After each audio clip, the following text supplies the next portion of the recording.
Hai, Assalamualaikum semua dan salam sejahtera. Okey, jom kita pasak sejarah bersama cikgu. Untuk kali ini, kita masih lagi dalam 7.1 iaitu dalam sistem pemerintahan dan pentadbiran negara kita. Dan kita masih lagi tengok kepada ciri-ciri sistem demokrasi berparlimen di negara kita. Dan pada kali ini kita akan pergi kepada ciri pilihan raya. So, tajuk kita untuk sesi ini adalah tentang pilihan raya. Okey, bercerita mengenai pilihan raya bila kita bercerita saja mengenai pilihan raya, so yang kita maklum di mana kalau pilihan raya ni dia adalah proses di mana rakyat ni kita kata ni kita memilih pemimpin kita.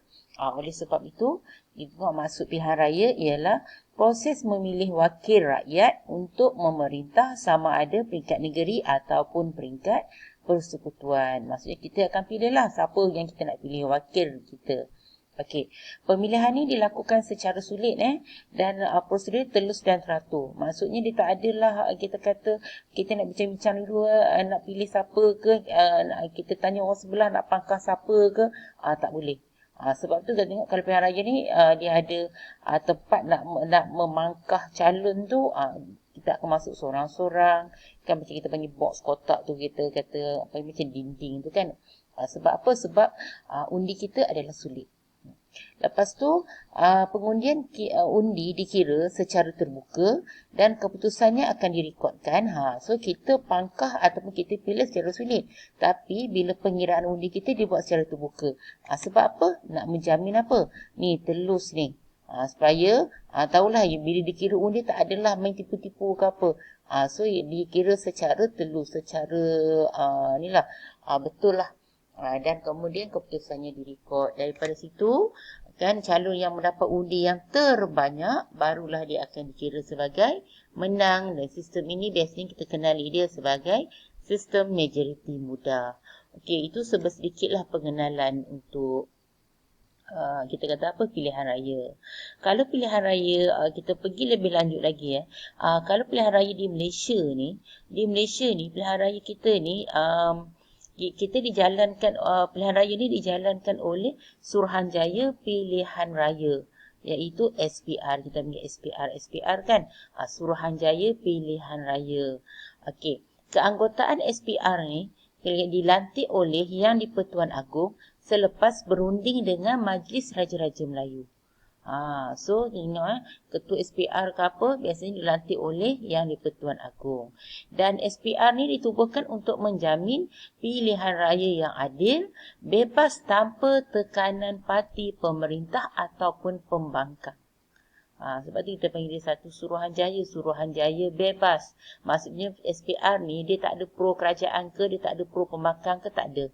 Kan? So dia menjalankan tugas ni dengan telus tanpa di bawah tekanan parti pemerintah ataupun pembangkang. Okey, 3 fungsi SPR iaitu fungsi SPR yang pertama ialah menentukan sempadan. Bahagian-bahagian pilihan raya lah maksudnya. So sempadan-sempadan ini daripada bahagian mana, di kawasan mana. Dan yang kedua, menjalankan pendaftaran pemilih. Ni siapa nak mengundi kan. Jadi dia terpaksa berdaftar dulu. Dan yang ketiga, mengendalikan pilihan raya umum ataupun pilihan raya kecil.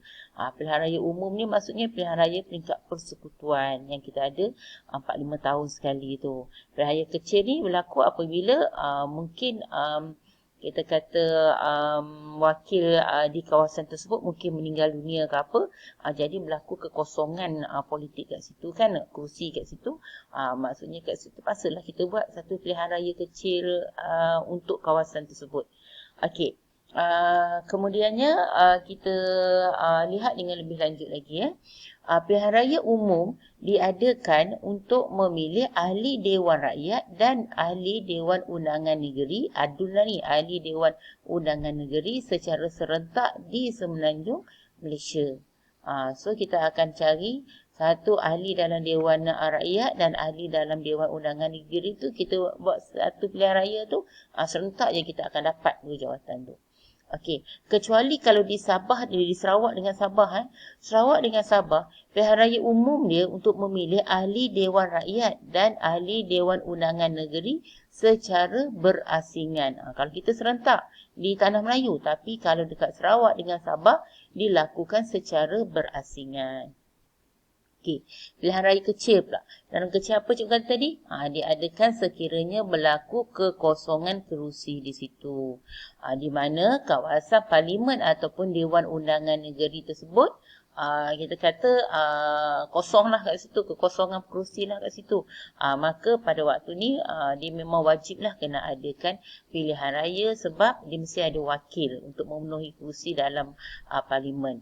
Okey, pilihan raya mestilah diadakan dalam tempoh 60 hari di Semenanjung Malaysia dan 90 hari di Sarawak dan juga Sabah. Okey, itu antara sedikitlah mengenai pilihan raya tu. Okey, so untuk bahagian ni kita akan tengok dari aspek proses pilihan raya di Malaysia. Macam mana proses pilihan raya di Malaysia ni berjalan lah kita kata. Okey, pertama kita tengok daripada bawah Pertama, kalau kita lihat, okey, ada ditetapkan dulu penetapan tarikh penamaan calon dan pengundian oleh SPR. Maksudnya, ditetapkan tarikh penamaan calon.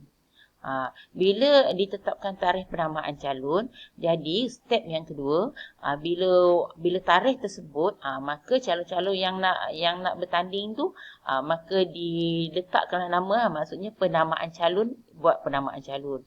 Kalau tak ada bagi penamaan calon ni, bermaksud dia tak boleh bertanding nanti. So dia mesti ada penamaan calon. Okey. Kemudian dah penamaan calon dah buat, kita dah tahu dah calon-calon mana yang nak bertanding apa benda semua kan. Okey. So sekarang ni antara parti-parti yang bertanding tu lah. Maka mereka pun akan menyediakan manifesto masing-masing. Manifesto dia macam janji-janjilah pihak-pihak yang akan bertanding nanti. Macam janji-janji manis semualah. Bukan itu. Sama ada dibuat ataupun tidak aja manifesto ni. Ni kita tengoklah. Kalau buat, alhamdulillah kan. Kalau tak buat, itu yang nanti akan menimbulkan kesusahan jugalah kepadanya bila pilihan raya yang berikutnya.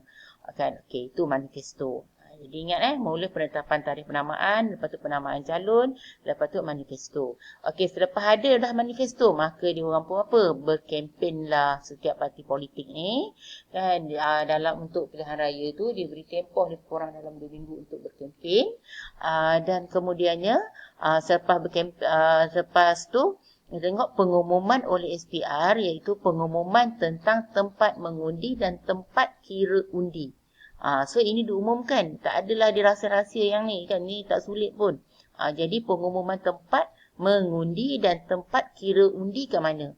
Tempat kita nak mengundi nanti kat mana, kat sekolah mana-mana ke. Contoh macam itulah. Okey, selepas pengumuman tempat mengundi, masa hari kejadian hari mengundi lah kiranya ni. Maka pemberian kertas undi yang mengandungi lambang parti calon yang bakal dipilih kepada pengundi di tempat pengundian. Kat sinilah yang kita pangkah. Kita tak right tau bila kita buang undi nanti ke apa kita pilih calon tersebut. Calon yang kita pilih kita mesti pangkah. Yang kita terima kita pangkah. Ada setengah orang tersalah faham. Sebab dia ingat dia nak terima calon tu dia pergi right. Tak boleh right nanti undi tu jadi rosak nanti. Okey, kemudian pemberian kertas undi dah diberi. Okey, bila dah pengundi dia dah dapat kertas undi, maka pengundi ni pun dibuanglah undi dia. Bukan buang throw away, tak. Maksudnya buanglah dalam kotak undi tersebut. Pengundi akan memangkah calon pilihannya pada kertas undi dan masukkan di dalam kertas tersebut ke dalam peti. Kan, lepas tu last sekali bila dah undi semua, proses pembuangan undi dah selesai, maka kotak-kotak ni akan dibawa ke satu tempat yang kita kata tempat kira undi tadilah. untuk dikira undi tersebut. Maka undi tersebut dikira. Bila selesai saja kira undi, maka kat sinilah barulah last kali, biasanya sembang malam lah, akan diumumkan keputusan pilihan raya oleh pegawai pilihan raya. Ini proses pilihan raya di negara kita. Kan, kita start daripada tarikh penetapan tarikh penamaan calon, buat manifesto, kemudian kita kempen, umum tempat mengundi dan tempat kira undi.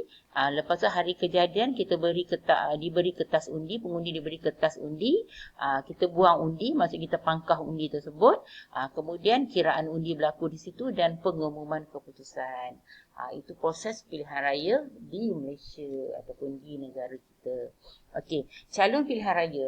Calon pilihan raya ni mestilah terdiri daripada yang bebas mengundi dan menganggotai mana-mana parti pun boleh. Dia tak kisah dia nak anggota mana-mana, kita tak ada had kat situ. Mereka boleh menjadi calon dan calon bebas lah untuk bertanding dalam pilihan raya. Sama ada ini calon-calon parti lah ataupun calon bebas dan bertanding dalam pilihan raya. Boleh bertanding atas nama parti ataupun calon bebas. 2 kali cikgu cakap tu. Okey. Syarat untuk calon untuk pilihan raya ni mesti warga negara Malaysia, kan. Umurnya mestilah 21 tahun, bermasyarakat di Malaysia, sempurna akal, bukan muflis, tidak memegang jawatan dalam perkhidmatan awam dan tidak disabit kesalahan oleh mahkamah. Okey, ini calon ni, calon yang nak bertanding ni mesti ada ni. Manakala untuk seseorang warga negara yang hilang kelayakan dia untuk bertanding ni, kan, sebagai ataupun kita kata nak jadi ahli parlimen ataupun ahli Dewan Undangan Negeri ni, jika tiba-tibanya dia dihukum penjara tidak kurang daripada 12 bulan dan didenda tidak kurang daripada 2,000 atau belum mendapat pengampunan lagi, maka dia akan hilang kelayakan dia untuk menjadi ahli parlimen dan juga ahli Dewan Undangan Negeri. Okey, pengundi pula. Kita lah maksudnya kita mengundi ni. Okey, kalau kamu nak jadi calon tu, bolehlah tengok kriteria tersebut, kan. Okey, sekarang ni katalah kita mengundi. Okey, kita pengundi ni, pengundi yang layak boleh mengundi setelah namanya didaftarkan dalam senarai daftar pemilih. Okey, syarat mengundi, okey, warga negara yang berumur 21 tahun, tapi terkini sekarang ni kita dah 18 tahun dah boleh mengundi dah sekarang, kan.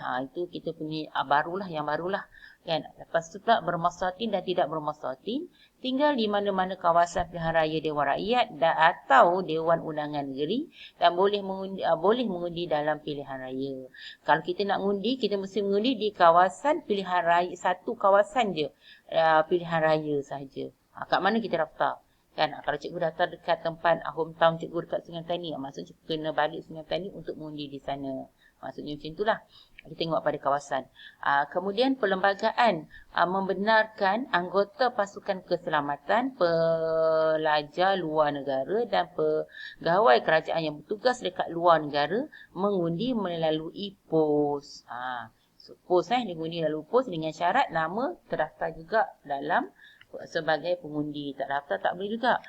Jadi kat situ kita menampaklah pilihan raya ni secara tak langsung sangat penting kepada negara kita. Inilah pendukung kepada demokrasi negara kita, kerana dalam pilihan raya ni kita kata inilah yang kita kata yang memegang ataupun yang menjadi tonggak kepada pemerintahan demokrasi kita.